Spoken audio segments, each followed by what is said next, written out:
We have done it. We have finally made it to Chapter 3. Chapter 3 is on sensation and perception. Beginning with the first concept, which is transduction. Transduction is the process of converting external stimuli, which is often taken in from sensation or senses, into neural signals.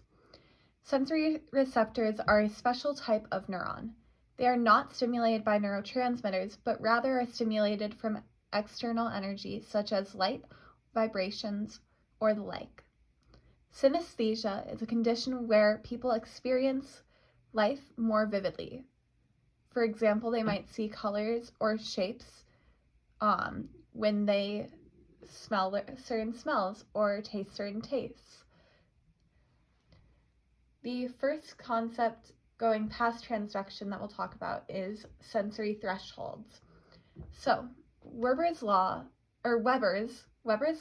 of just notable difference threshold, or JND, is the smallest difference between two stimuli that is detectable 50% of the time. This means that difference between stimuli being detectable is constant. So to notice a difference in an already present 5 teaspoons of sugar of coffee might be 1 teaspoon. That would mean their just noticeable difference threshold would be 20%. This difference is unnoticeable about 50% of the time, and the other 50, people will be able to notice it. The absolute threshold theory produced by Fechner, remember him? Fechner is from our first chapter, where we talked about the two physiologists who were instrumental before psychology was established. So we're talking about Fechner again. And this theory is that there is a low level of stimulation that a person can consciously detect 50% of the time, such as a person may notice a clock ticking 20 feet away, or they may not, about 50 for the amount of time. There is supraliminal stimuli, which would be above that threshold and noticeable, and subliminal stimuli, which would be below that threshold. The trigger receptors will still be shocked, but it will be too low for one to be consciously aware of it.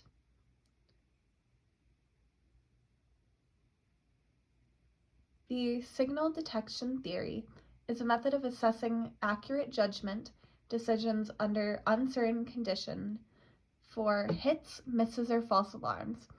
So in trying to test these, they will have a yes or no option for participants, and a stimuli will either be present or absent. If the stimulus is present and the participant can guess it, that would be considered a hit. If the stimulus is present and the participant cannot guess it, that would be a miss. If the stimulus is absent and the participant guesses yes, then that would be a false alarm. If the stimulus is absent and the participant guesses no, that would be a correct rejection. Now going on, we will talk about habituation and sensory adaptation. Habituation is the tendency of the brain to stop recognizing constant info. This might be the sound of an AC unit or something similar. Receptors will still respond to the stimulation, but the brain does not communicate it to the cortex. Sensory adaptation is where receptor cells stop sending signals because they are less responsive to unchanging stimuli. There is a thing called microsaccades, though, that occur in the eye and make this impossible for the eye. The eye will always take in information because of constant involuntary eye vibrations, which are those microsaccades. They keep sensory adaptation from becoming possible for sight. Now we'll talk about light and the eye. Light contains tiny photons, or little wave-like packages, and they also contain particles as well. The physical properties of light are brightness, color, and saturation. Brightness is the amplitude, or how high or low the wave can reach. Higher waves equal brighter colors, and lower waves equal dimmer colors. Color is produced by wavelengths. So short wavelengths are the blue end of the spectrum, and the red side would be longer wavelengths. Saturation is the purity of colors. So a highly saturated color is only one wavelength type, whereas an unsaturated color would be multiple wavelengths. The eye structure is developed so that light goes directly or indirectly to the retina as a single point. The light then bends when passing through different densities in a process called refraction. So refraction is that bending. The cornea is a clear membrane protecting the eye and focusing lights. It has a fixed curvature or focus, and it is a photorefractive keratinotomy and laser-assisted in situ keratomyelitis, or LASIK, are two surgeries that can alter the cornea shape. So whenever you hear of people getting LASIK eye surgery, they are altering the cornea in order to see easier. The cornea will be that first layer of the eye. The second layer of the eye comes the aqueous fluid. This is fluid that supplies the eye with nourishment and is right under the cornea. Underneath the aqueous humor comes the pupil. The pupil is a small hole that is in the center of the eye that light will enter through. The iris is that color section surrounding the pupil, and it is an area that helps with dilation of light. So it will become smaller or larger depending upon the amount of light that it is receiving. The lens is there for changing shape to focus on objects that are close or far away, and then projects that image onto the retina. So past the pupil and iris, the lens will then come in and shape it more. Presbyopia would be the lens hardening and can lead to bifocals. Myopia would be nearsightedness, where the eye misses the retina with the focal point. The hyperopia would be farsightedness, in which the focus is past the retina. So hyperopia, past the retina, meaning farsightedness, and myopia is nearsightedness, missing the focal point. Then there is low vision, which is untreatable 20/70 vision. Legally blind people have 20/200 vision. And there is a case called diabetic retinopathy, in which swelling from the retina behind the eye and blood vessels causes deterioration. In this case, there will be cobweb-like streaks floating dots, and there is a lack of perception. Another issue would be age-related macular degeneration, AMD, in which the macula or an area of the retina that is surrounding the fovea is then degenerating. The vitreous humor is the last area of the eye to define. I understand that's a little confusing that it comes after describing the different issues of the lens, but the vitreous humor is the large space containing jelly-like fluid that nourishes the eye and gives it shape. So just like that aqueous humor, it's just situated a little bit further back and more expansive. Now let's get into the retina. It is the final stop for light, and it has that fovea in the center and the macula on the outside of the fovea. It contains three different layers, which are the ganglion cells, the bipolar cells, and the rods and cones. The rods exist everywhere in the retina but the fovea, so they are all of that peripheral vision in the macula. They are macular rods, and they are responsible for non-color sensitivity to light levels. Then there is the cones, which are situated inside the fovea, and they are more perceptive to bright light and are responsible for color and image sharpness. Both convert light to signals and send those signals through bipolar cells to the ganglion, which will then send them to the brain. Dark adaptation is a process through which both approach sensing visual stimuli in the dark after bright light. Cones typically adjust faster than rods, meaning those in the center, the fovea, will be able to adjust faster than those in the macula, the peripheral. And the process takes about 30 minutes to complete fully with both the rods and cones. We are now into light adaptation. Light adaptation is similar to dark adaptation, and this process is also led by the cones. So the cones will adapt first, and after that, the rods will adjust. It is an adaptation to light after being in the dark. This one is near simultaneous, so your body can adapt to light faster than it can adapt to dark. Night blindness may occur if there is a vitamin A deficiency, and long-term damage to photoreceptors may cause blindness. The optic disc is the final area of the eye that we will talk about before getting into visual pathways. The optic disc is a hole in the retina, so in that center of the fovea, where axons on ganglion cells leave to form the optic disc or nerve. It is a blind spot lacking any rods or cones. Yeah, obviously it would lack some roads. All right, the visual pathways.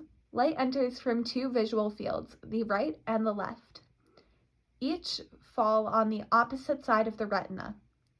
Light then travels in a straight line through the cornea and lens. Images on the retina will be upside down and reversed. Axons of temporal retina go to visual cortexes on their brain side, and nasal retina axons must cross over. The optic chasm allows for points of crossover. That sounds very confusing, but it's a lot easier to see with a visual, so I'm going to try to describe a visual just to give a better idea of it. There are two sides of your vision if you divided your eye in half, the right and left.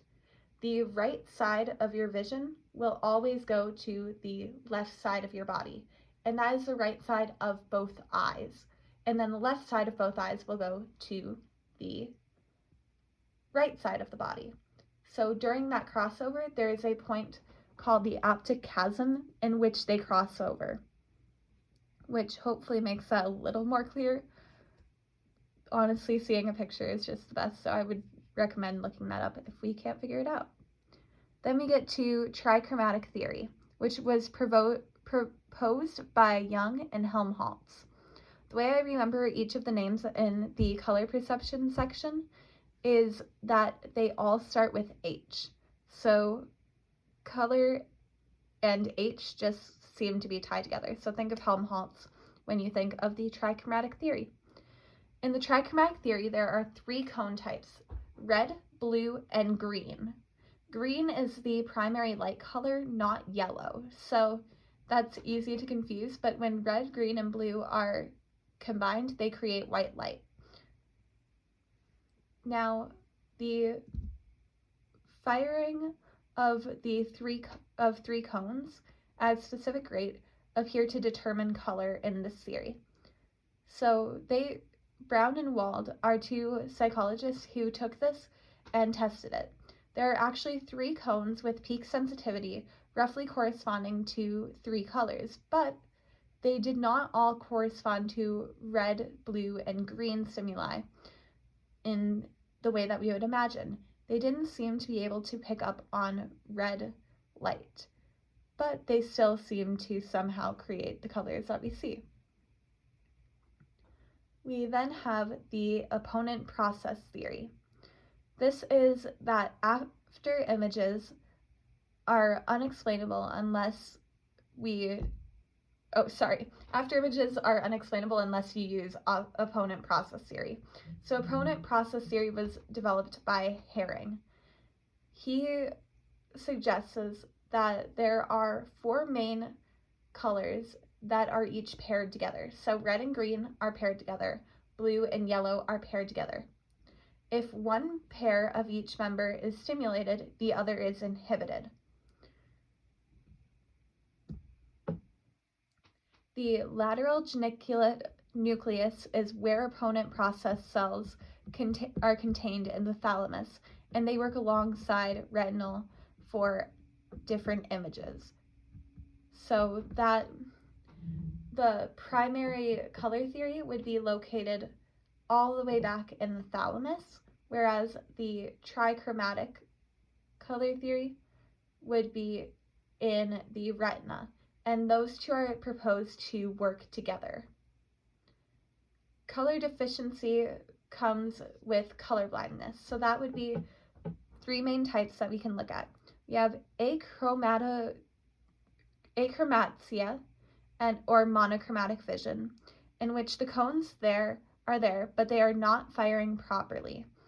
There is dichromatic vision, in which one cone type does not work correctly, or protanopia, in which red-green color cones are not properly functioning, or trinopia, in which yellow-blue color cones are not functioning properly. This is a little bit less common than the protanopia. Finally, we get to why this might be. We have congenitally recessive traits, may be one reason, linked to the XY sex chromosome, and makes it more common for males to be colorblind. If it's not congenitally reasoned, it might be acquired from different diseases or injuries to the visual pathway. Now let's go on to sound. We have made it through the eye. We're about halfway through. A little less than halfway through, but we can keep it going. We have sound waves in the ear. Sound waves are similar to wavelengths in that they have amplitude and purity. They are a vibration of the air around us.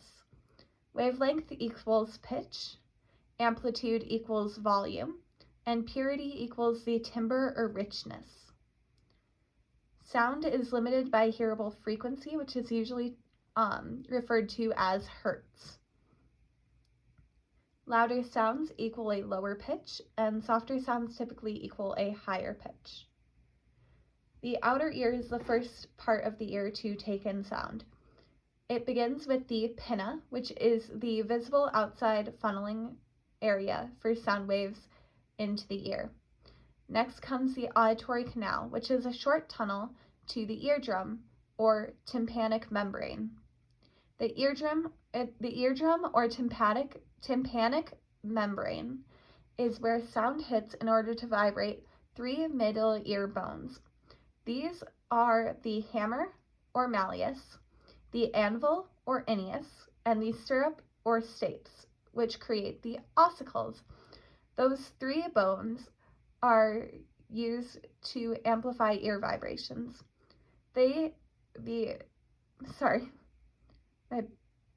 My ability to talk is waning. The membrane covering the inner ear opening is the oval window. The oval window is vibrated by the stirrup bone to begin inner ear action. Sound transduction occurs in the inner ear. First, the oval window vibrates, causing the cochlea, a snake-like fluid holder, to vibrate. The basal membrane, surrounded by cochlear fluid, vibrates the chorda organ. The chorda organ holds small hairs called chordae, which then beat against another membrane. This membrane then sends neural messages through to the auditory nerve, passing through the thalamus to the auditory cortex. Place theory is one theory for how we get pitch. This was developed by Helmholtz and Bukowski. So once again, we're getting Helmholtz. He helped in both the trichromatic theory for vision and helped in place theory for pitch. Pitch depends on where vibrations occur on the basilar membrane. The tonotopic mapping can help to give an idea of how this occurs. It is the frequency to place organization and finds that near the opening of the ear are higher pitches and near the further back are lower pitches. The frequency theory is developed by Rutherford, Weber, and Bray. This is where pitch is the speed of vibrations. So slow vibrations are proposed to create higher pitches, and fast vibrations are proposed to create lower pitches, meaning pitch is decided by temporal code. Temporal code is that speed. Both of these theories appear correct because the membrane vibrates unevenly when over 1000 hertz are applied, and hair cells can fire at speeds of vibration only up to 1000 hertz. Thus, frequency theory works for lower pitches, and place theory works for higher pitches. There is also another theory called volley theory, which was, once again, Werver and Bray. So Werver and Bray work on both frequency and volley theories. They find that pitches between 400 and 4000 hertz cause a group of auditory neurons to take turns dividing. Now we can get into reasons for hearing loss. Hearing loss can come in a few different ways. There is hard of hearing, which is moderate hearing loss. Definite hearing, which is profound hearing loss. And hearing loss does have a chance of raising people's chances for dementia. So it is best to get hearing implants when possible in order to lower that risk. Conductive hearing loss is a type of hearing loss that occurs in the outer or middle ear. The vibrations can't quite pass through this area from the eardrum to the cochlea, and thus is treatable with hearing aids that can open up that area and allow the vibrations to get through. Sensorineural hearing loss is the most common permanent ear loss. It happens in the inner ear or cortical areas and auditory pathways.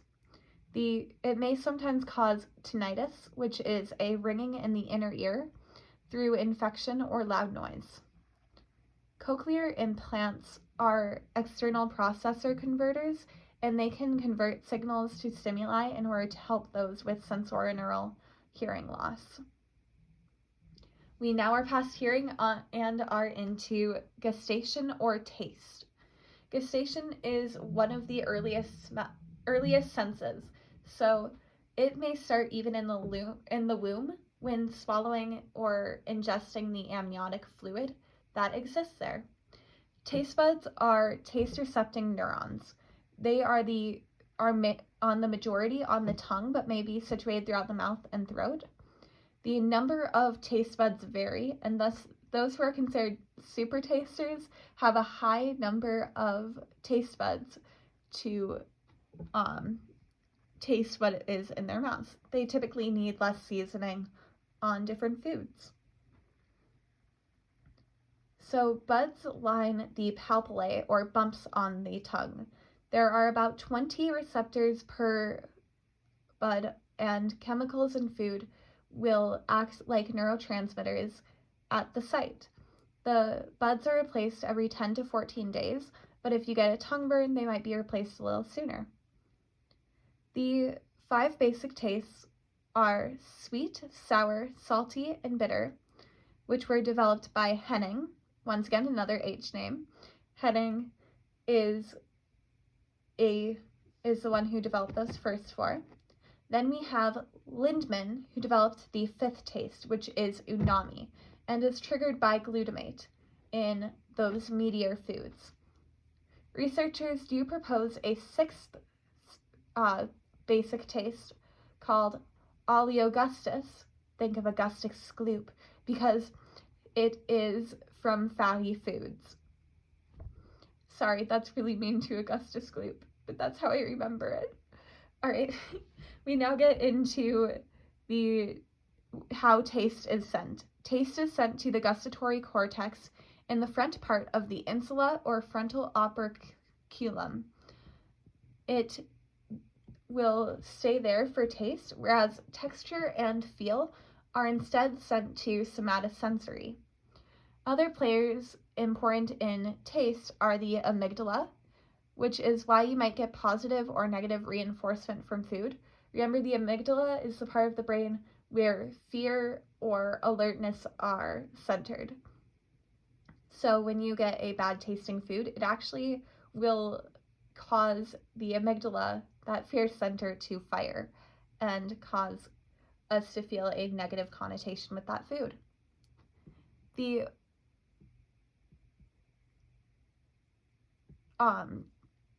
taste that we taste of food is highly personalized with a combo of culture, expectation, experience, smell, texture, temperature, and genetics, all having a combination on what you are tasting.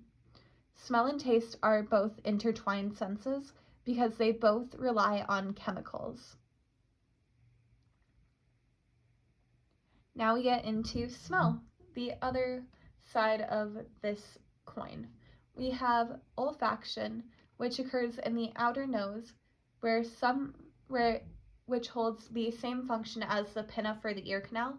So just like the pinna is that outer area that we can see and funnels the hearing, or like the sound in, the outer nose will funnel in the scents. The inner area, the passage of these scents through the nasal passages, is where transduction will occur. In just about 1 inch, there are over 10 million receptors to smell. And the olfactory reception occurs when cilia, or hair of cells, project into the cavity with receptor sites that are then stimulated by air molecules that will pass by them. The olfactory bulbs, which are 2 bulb-like projections of the brain atop the sinus cavity, but below the frontal lobe, will then receive this olfactory info. Smells are the only type of sense that do not pass by the thalamus. And after the bulbs, the primary olfactory cortex, or amygdala, will then take in the information. Going on, we have the somaesthetic senses. This is the last sense to talk about. This is the body feeling sense, which consists of kinesthetic senses or vestibular senses. The skin is a 20 square foot organ, and I just noticed I put a little tiny about 6. Oh, there are about 6 sensory receptors. I understand what I put there. There are about 6 sensory receptors, which are the Paucian corpusculus, which are pressure sensitive, hair follicle nerve endings, which are sensitive to pain or touch, free nerve endings, which are below the first layer of skin, and they sense temperature, pressure, and pain.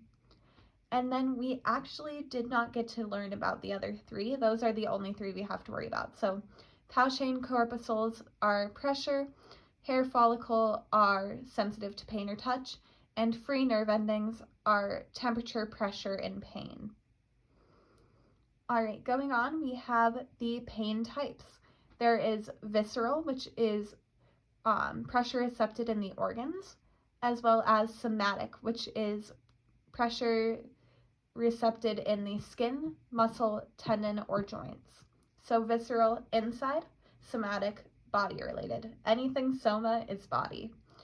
So somatic sharp pain is the A delta nerve, warning of damage or potential damage, and this is a myelinated process.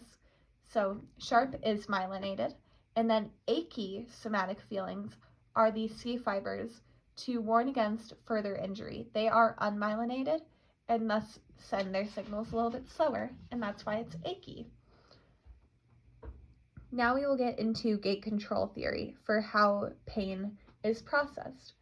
Pain passes through a metaphorical gate in the spinal cord and can be shut by non-pain signals.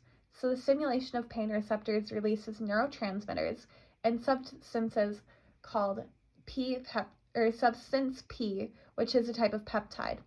Substance P will be released and activates neurons to send messages through the spinal gate.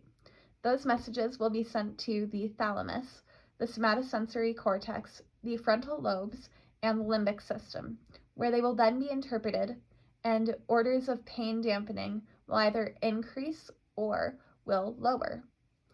The emotional impact on pain comes from competing signals, or at least that is the idea. Endorphins are the body's natural morphine and will try to inhibit this pain feeling. They will stop the substance P from being released or taken in. There is no substantial evidence that females or males will feel this pain differently, but that is the gate control theory. So pain sends through the spinal cord, and endorphins will either block those gates or allow it to pass through. We then get to some pain disorders. Congenital analgesia and congenital insensitivity with anhidrosis are two types of diseases or disorders in which people lack feeling at all.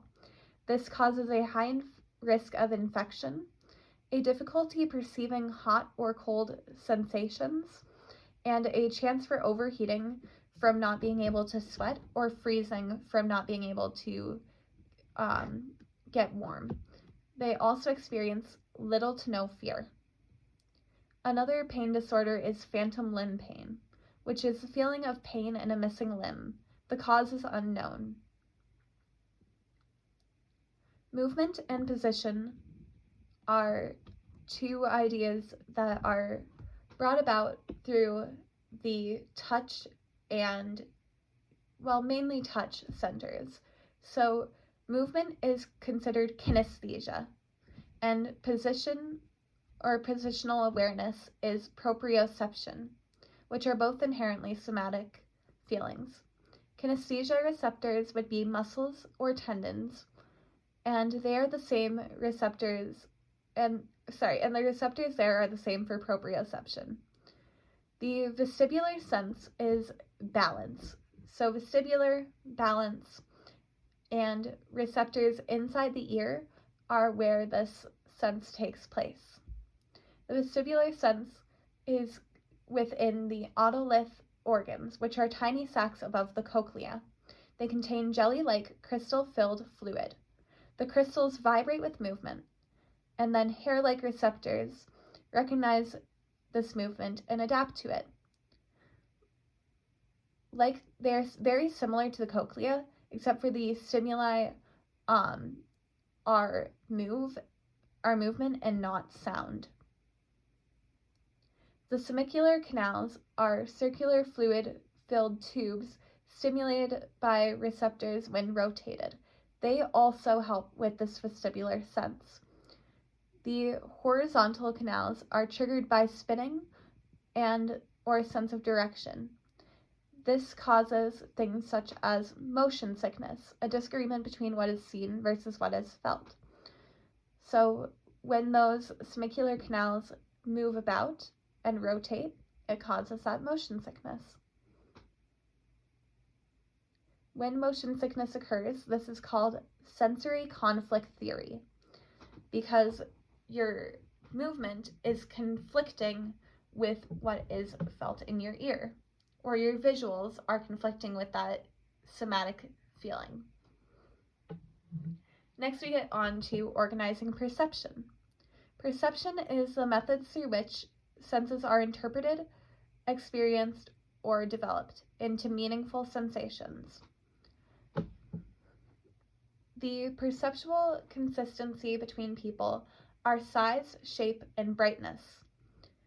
But there are multiple different ways in which perception can be improperly recognized or properly recognized. Gestalt, developed by Wert and Heimer, as discussed in Chapter 1, looked a little bit further into the consistent types of perception, one of which is figure-ground relationships, which refers to the tendency to perceive items as existing on a background. Next, we have proximity, which is that people believe items that are close to one another will be perceived as a group.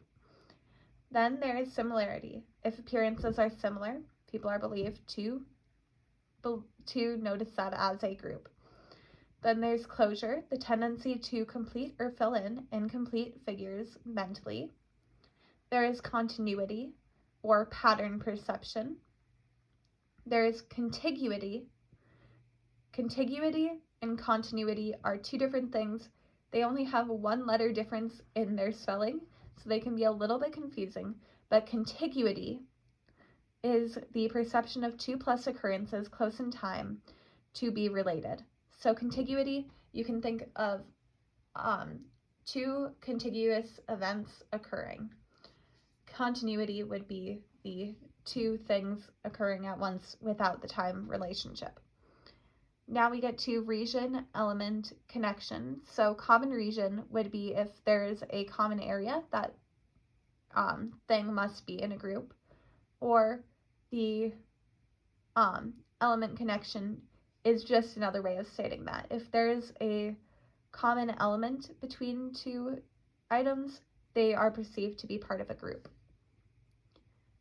One thing to note is that connected items, when put together, overrides similarity or proximity groupings.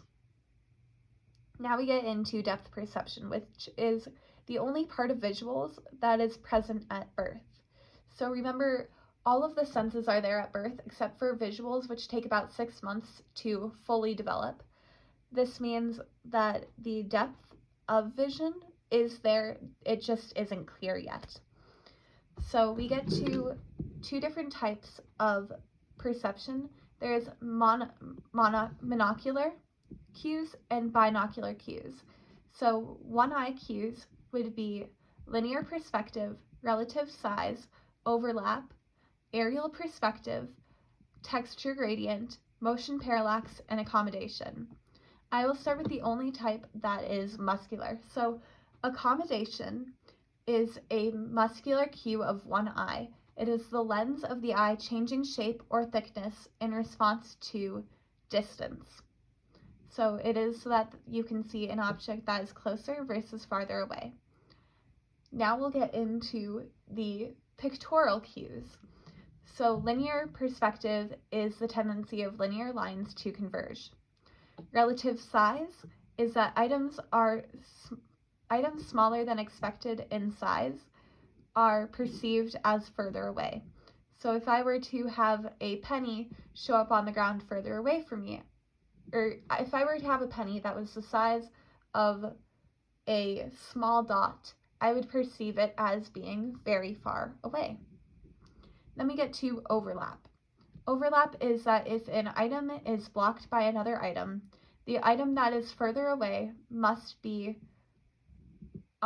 the one behind the item in front of it. Then we have aerial perspective, which is that far objects appear hazy. So if you hear aerial, think atmosphere. Aerial and atmosphere put together, because the atmosphere is what makes that haze. Then we get to texture gradient. The closer items are, the more that you can see the texture on them. There is also motion parallax. The closer items are, the faster you can see them moving, whereas the further items are, the slower they appear to be moving. We are past monocular cues. We're now into binocular cues, the 2-eye cues. There are only 2 of them. We have convergence, which is the rotation of 2 eyes on one item and is a muscular cue. And we have binocular disparity, the interpretation of 2 eyes' images to determine distance. So if you close one eye and look at something, and then close the other eye and look at something, you're going to get 2 different pictures of that thing. The more different that they are, the closer they are. The more similar that they are, the further away that they are. Now we get into perceptual illusions. These are when perception does not align with reality. They do not equal hallucinations. So hallucinations are something entirely different and originate in the brain. These are rooted in reality. They just appear differently than they should. For example, we have color after images, where if you look at a image on top of a plain white surface and stare at it for a long time, then move your eyes over to another white surface, that will cause the image to maintain, but the colors will be swapped with their opposite colors. Now we get to a few discussed here. So we have the Hermann grid, which is when straight lines of black squares with white lines in between them make the brain perceive gray in between the square rows. The feature detectors, which are simple, complex, or end-stopped cells, are not firing properly when this image is shown. The simple bars of light, complex orientation and movement cells, as well as end-stopped corners or curvature or edges detecting cells, all tend to fire improperly. We then get to the Muller-Lyer. Muller-Lyer is two identical lines drawn next to each other, but the angle at the end makes them look longer. One curves upward and one curves downward. These little triangles added on make the lines appear differently, and it's believed that this is caused by people looking at the corners of buildings and comparing them in that manner. Usually the lines that point outwards would be the ones that you would see when you're looking at a building versus the ones that point inwards look like the inside of a building. So that is Muller-Lyer. Then we get to Ebbinghaus.